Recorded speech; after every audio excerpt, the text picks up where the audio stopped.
Bandum Nabi bertaturi wahai taulan 25 yang tersebut dalam Al-Quran. Pertama fon ulun susun Nabi Adam.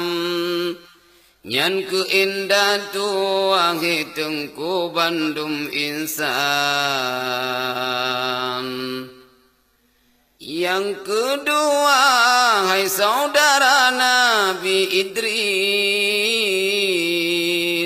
Lam syurga dalam mata netap iblis.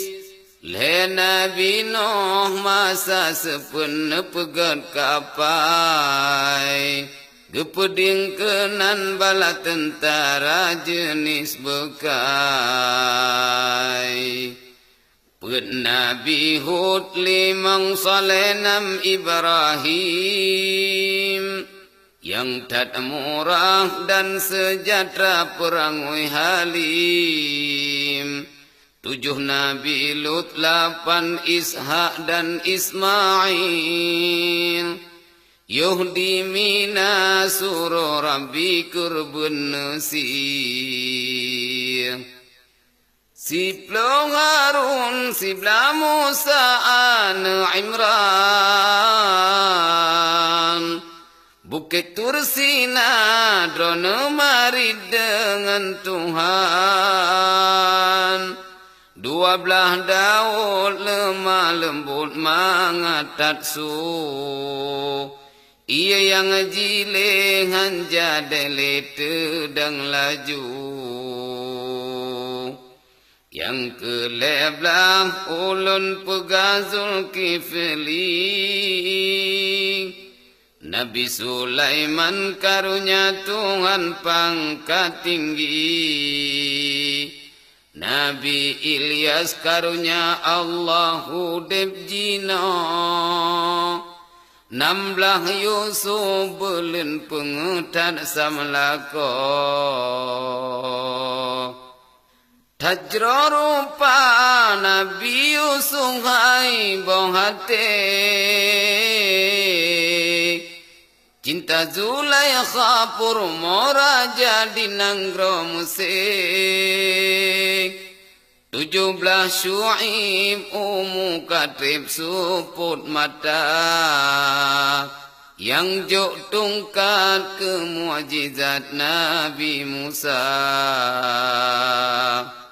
Ke-18 ulun pegah Zakaria. Nabi Ayub, Nabi Ilyas, Nabi Yahya. 22 hai saudara Nabi Yaqub. 20 Nabi Yunus lamprun engkeun. 20 pun ulun sebut Nabi Isa. Hana ayah karunia Allah Tuhan yang esa. 25 pambekenang wahirakan. Nabi Muhammad pangule Rasul kesudahan. Bandum Nabi 25 aibo hati.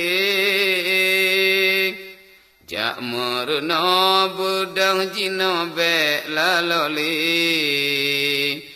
Jak merena ba ulama be lilalo. Gadah umur malam telah duduk.